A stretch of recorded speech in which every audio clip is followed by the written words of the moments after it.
ရာကြီးသခင်ကိုတော်မိုင်းရေးသားခဲ့သောခွေးတီကာအကြောင်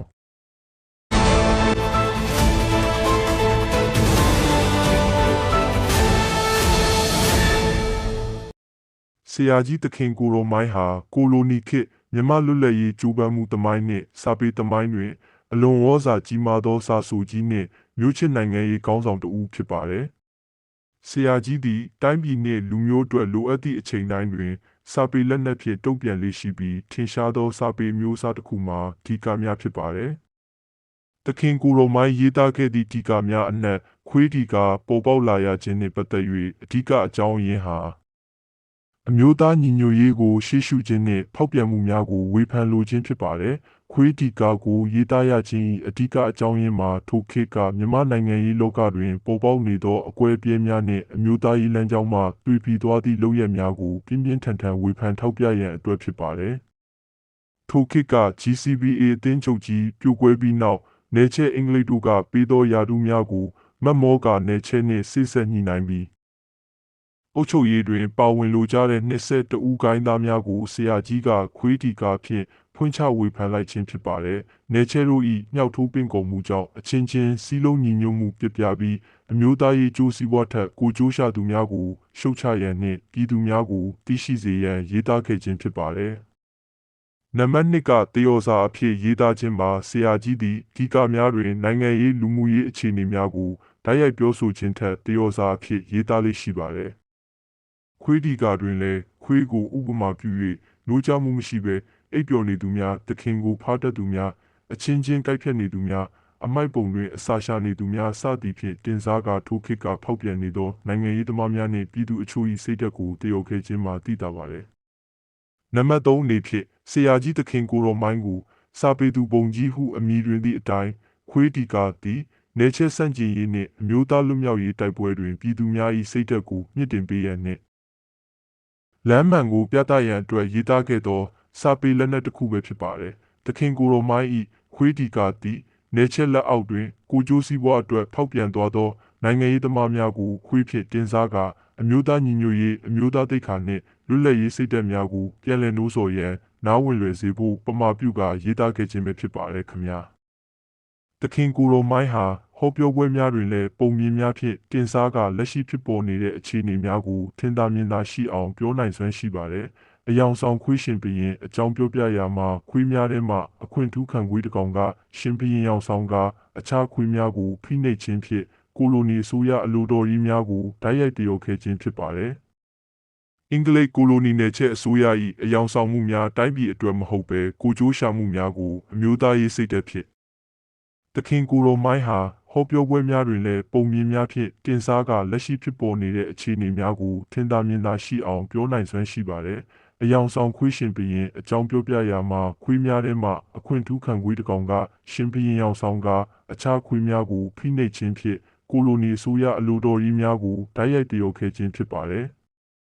အင်္ဂလိပ်ကိုလိုနီနယ်ချဲအစိုးရ၏အယောင်ဆောင်မှုများတိုင်းပြည်အတွက်မဟုတ်ဘဲကိုကျိုးရှာမှုများကိုအမျိုးသားရေးစိတ်ဓာတ်ဖြင့်စန့်ကျင်ရန်ပုံမြင်များမှတဆင့်ပညာပေးခဲ့ခြင်းကြောင့်မြန်မာပြည်သူများနားလည်လွယ်ခဲ့ရပါတယ်။လွတ်လပ်ရေးကြီးညာပြီးသည့်နောက်ပြည်တွင်းစစ်ဖြစ်ပွားလာသည့်အခါဆရာကြီးသခင်ကိုတော်မိုင်းသည်ပြည်တွင်းစစ်ရက်စဲရေးပြည်တွင်းငြိမ်းချမ်းရေးနှင့်တတိယကမ္ဘာစစ်တာစီရေးကမ္ဘာငြိမ်းချမ်းရေးအတွက်ကိုပါ1964ခုနှစ်ကွယ်လွန်ခါနီးအချိန်ထိမြန်မာနိုင်ငံတွင်းရှိမြို့ရွာဒေသအနှံ့အပြားနှင့်တရုတ်ပြည်ရုရှားပြည်အစရှိသောကမ္ဘာနိုင်ငံများသို့လှည့်လည်ဟောပြောစည်းရုံးခြင်းကြိုးပမ်းဆောင်ရွက်ခြင်းစာပေဖြင့်ရေးသားအကြံဉာဏ်ပေးခြင်းတပည့်သင်္ဃဟတို့အားညွှန်ကြားခြင်းစသည်တို့ဖြင့်ပြုလုပ်ခဲ့ပါတယ်။ငြိမ်းချမ်းရေးအတွက်မြို့နယ်ကျေးရွာအရပ်ရပ်သို့လှည့်လည်စည်းရုံးဟောပြောရာ၌အချို့သောတပည့်များကနယ်ချဲဖက်စစ်တို့ကိုလက်တွဲဆန့်ကျင်တိုက်ထုတ်ခဲ့ကြသောလုဖော်ကိုင်ဖက်သခင်ချင်းချင်းအပေါ်မမာနထားကာပြုမှုဆက်ဆံကြပုံတို့နှင့်ပတ်သက်ပြီးမဲနယ်အိုရဲကြသောတော်ခွေးပုံမြင်ကိုဥပမာပြု၍ပြောဟောလေးရှိတယ်လို့မှတ်ရပါတယ်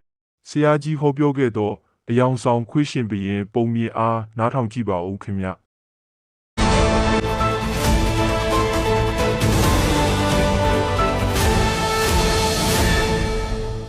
ဟိုရှိကရွာတရွာနဲ့မလန်မကန်တောအုပ်တစ်ခုမှာတောခွေးတွေနေထိုင်ကြတယ်။အဲ့ဒီတောအုပ်နဲ့ဆက်ပြီးတော့တောတွေရှိုးမြောင်တွေတောင်ကုန်းတောင်တန်းတွေလည်းရှိတယ်။ဒီတောတောင်ရှိုးမြောင်တွေမှာတော့ချင်းသေးကြားသစ်ဝက်ဝင်အစရှိတဲ့တတဝါတွေနေထိုင်ကြတယ် တညမှာတော့တောခွေးတစ်ကောင်ဟာရွာထဲဝင်လာပြီးတအိမ်ထွက်တအိမ်ဝင်ဆိုသလိုစားတောက်เสียထမင်းကြံဟင်းကြံရှာတဲ့ရှာရင်းဖွေရင်ညနေတကောင်မှောင်ကြီးမဲမဲတဲ့အဝတ်ထဲတို့ချီခင်တို့ကိုမဲနယ်ဆိုတဲ့အိမ်တအိမ်ရဲ့နောက်ဖက်ရောက်သွားပြီးပြုံးဆူမဲနယ်ဦးကြီးတဲ့ကြာသွားတဲ့မဲနယ်ဦးကြီးကလည်းခွေးတစ်ကောင်လောက်တော့ကောင်းကောင်းမြုပ်နိုင်ပြီးမဲနယ်ရီတွေကလည်းအပြည့်စုံတော့ကြာလိုက်တာနဲ့တခါတည်းမြုပ်သွားတော့တာပဲခွေးမသားတောခွေးလဲအချိန်အတော်ကြာမြုပ်ချီပေါ်ချီဝူဝါနဲ့ဖြစ်ပြီးမှရှေ့လက်နှစ်ဖက်ကိုအိုးနှုတ်ခမ်းပေါ်တင်ပြီးတက်လဲမတက်ပဲခေါင်းကလေးမောကြည့်နေတဲ့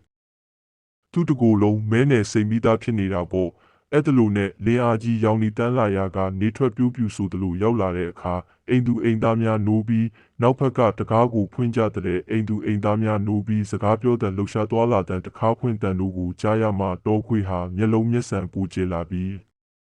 အိမ်ရှင်ကငါ့ကိုတွေ့ရင်တေရချီတော့မယ်လို့တွေးမိတဲ့အတွက်ပရိယေမာယာဆောင်ကသူ့ကိုအသေးကောင်ကြီးလိုလုံနေတဲ့အိမ်ရှင်များကလည်းမဲနယ်အိုးကြီးတဲ့ခွေးတစ်ကောင်ကြတည်နေတယ်လို့ထင်မှတ်ပြီးခြေနဲ့ချောင်းကိုဆွဲပြီးအိမ်ချမ်းအပြင်ဘက်ပစ်လိုက်ကြတယ်ဒီအခါမှခွေးမသားတော်ခွေးဟာရွာရှိဘက်ရှိသူနေတဲ့တောစီကိုဖနှောင်းနဲ့တင်ပါတသားတဲ့နေအောင်ပြေးရှာတဲ့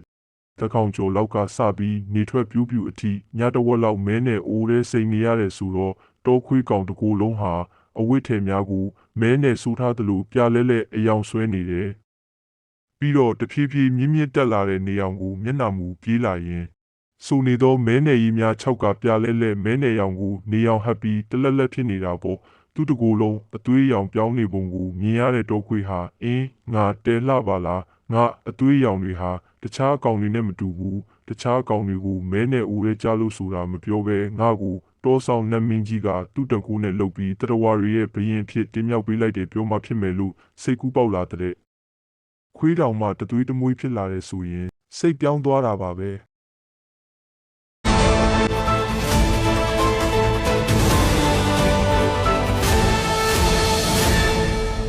အဲ့ဒီလိုစိတ်ကူးရင်တောခွေးကောင်ဟာနေရောင်ကိုမျက်နှာမူပြီးခက်သွက်ကလေးလျှောက်လာခဲ့တယ်သူလာနေတဲ့အချိန်မှာပဲသူ့အဖော်တောခွေးတွေကလည်းတောင်မြောက်ကြည့်နေကြခိုက်ဖြစ်လေတော့နေရောင်အောက်မှာမဲနေရောင်တလက်နဲ့လာနေတဲ့သူ့ကိုတွေ့မြင်ကြရတယ်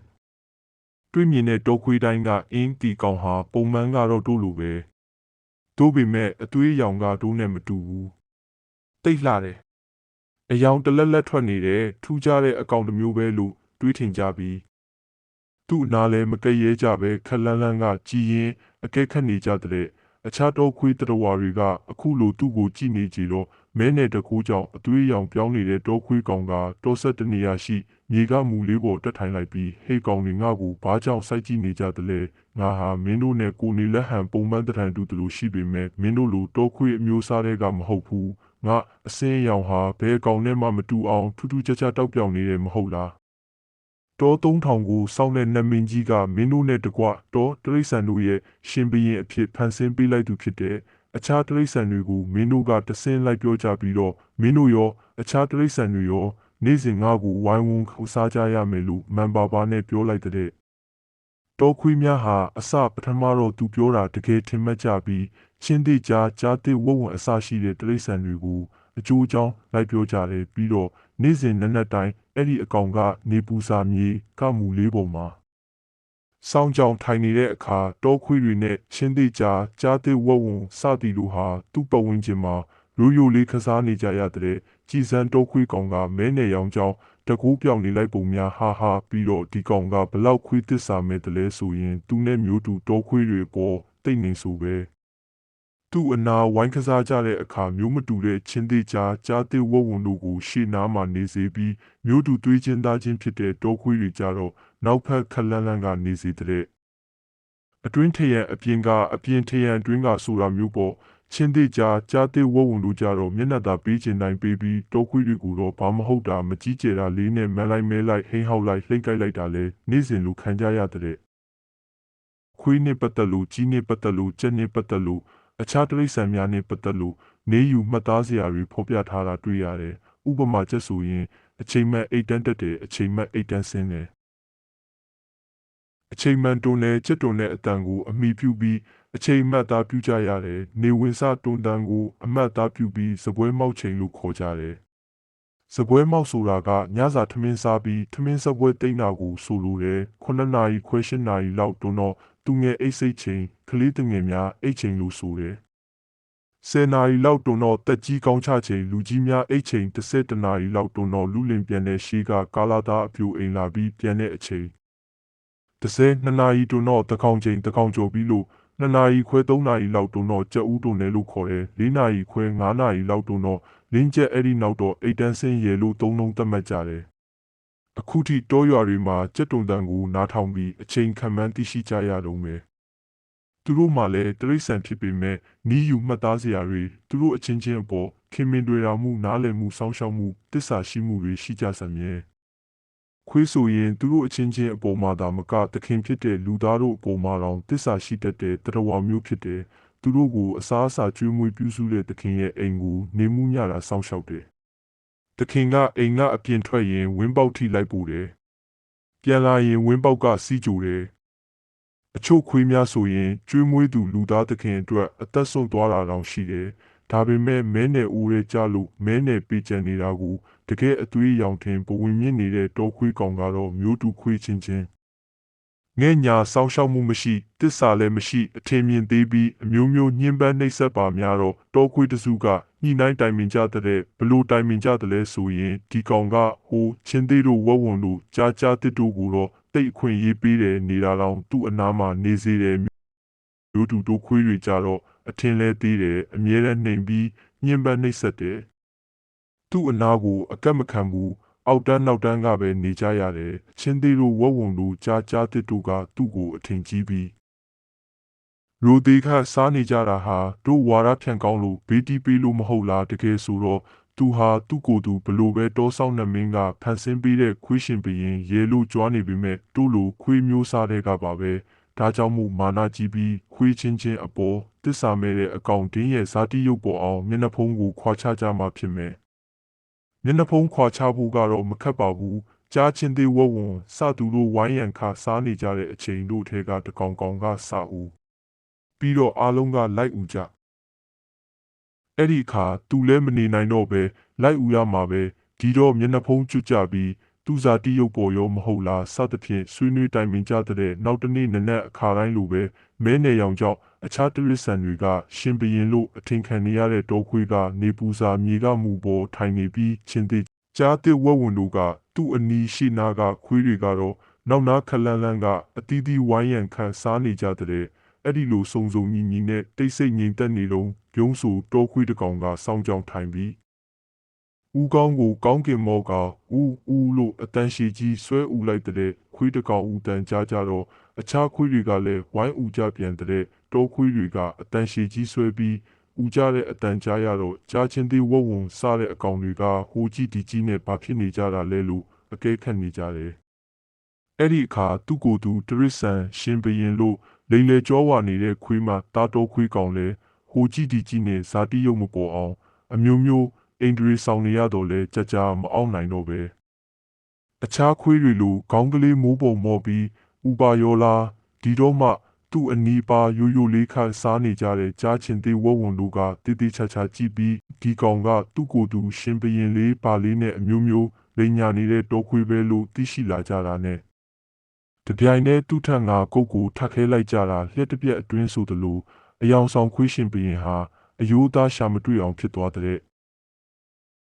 ဆရာကြီးသခင်ကိုရောမိုင်းဟာသူခေတ်သူအခါမှာအဲ့ဒီလိုဥပမာတွေနဲ့ပြည်သူတို့နားလည်လွယ်အောင်ဟောပြောနိုင်ခဲ့သူတယောက်ပဲဖြစ်ပါတယ်။စာပေလွတ်လပ်ရေးနဲ့ငြိမ်းချမ်းရေးတို့ဤဖခင်ကြီးအဖိုးသခင်ကိုရောမိုင်းအားတစ်ချိန်ကအဖိုးရဲ့အမတ်တရစကားများနဲ့ပြန်လည်ဂုဏ်ပြုလိုက်ရပါတယ်။မိတ်ဆွေများအားလုံးငြိမ်းချမ်းသာရရှိကြပါစေ။